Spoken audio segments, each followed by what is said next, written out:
Memories about your lola? I also answered this kanina. Kasi kaming cousins, we're very close. So every Sunday, we try to see Mamita. Kahit we're not complete, basta kung sino mga available. And super meaningful na yun sa kanya. Basta makita niya kami.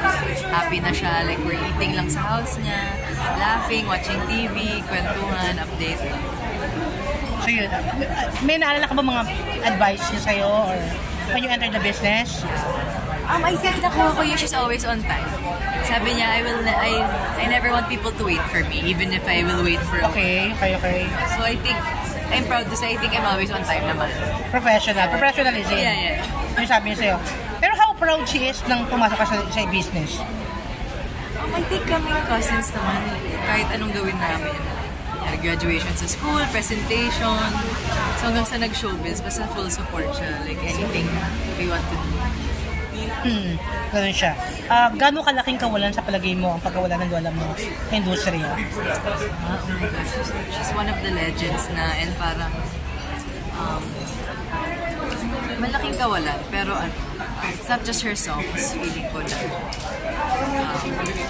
miss natin. I mean, we still have her songs, but then yung miss natin is yung heart niya and yung generosity niya sa bawat taong nami-meet niya. Parang ngayon pala I'm reading Instagram, daming nagpo-post na when I was new in the business, like Miss Jaya. Parang dami niyang welcome, like with no questions. Just sobrang gracious niya.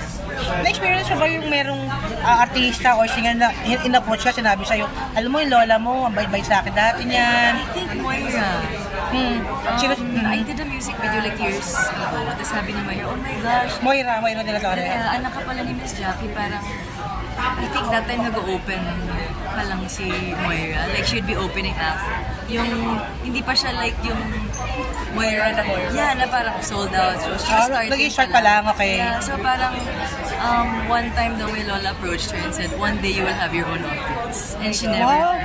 Wow, okay. Kasi parang, di ba pag opening act ka, I think feeling niya that time na wala masyadong nakikinig. Oo, totoo yun. So, never niya nakalimutan. And di ba, look at her now. Kung nasan siya ngayon, ano.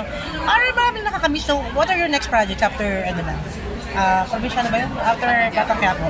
Well, it's actually out on, Saturday, Fatherland. Pero-promote namin ngayon. Directed by Direct Joel Amangan, starring Nigo Pascual, Dito Alec. We finished filming it last year. Pero sa serie ba meron? Kakasunod na gagawin pa? Wala pa naman. Ha? Wala pa naman. Pero you're excited naman makagawa ulit ng bagong serie? Yeah. You're just only waiting? Actually, nag-guest ako. So may film ako na guesting. Hindi pa pwede yung serie. Isang serye? Yeah. Na ABS? You enjoy acting? Yeah, syempre. I mean, actually naman during school pa lang. Na-enjoy ko. Pero I wanted to focus sa school, tapos finish it. Tapos parang after that, naging right timing naman. Workshop.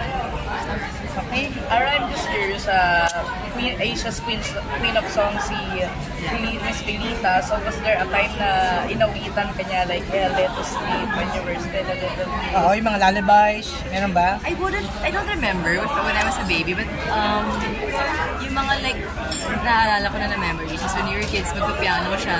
Okay. Tapos kami kakanta. Even until now. When she was getting older, she never forgot pa rin how to Ano yung mga songs siya na naaalala mo? Hindi mo makakalimutan. Sing a song. Okay. She'd always play it, tapos kami parang, ako kasi nahihiya kasi hindi ako singer. So parang sumasabay na lang ako sa mga concert. Basta happy siya na lahat kami like trying to sing. Okay. Last question na lang, was there anything na you wish you would have told your mamita before she passed? Meron ka bang hindi nasabi sa kanya? Kasi just, siguro kasi hindi ako the type na I love you. Like, hindi ako, that's not my love language. So, sana, I was able to say, I love you and thank you for everything. Yun lang. And we will miss your, thank you for being our light. Sabi nga ng mga nakausap namin, masayahing tao daw talaga. Makwento ba siya? Parang kahit, basta positive energy siya. Feeling ko kahit may problem siya, hindi niya ipapa-feel sa amin. Kasi parang forever positive vibes. Ganun mismo. Maraming salamat. Yun na nakit ng picture ha. Okay na.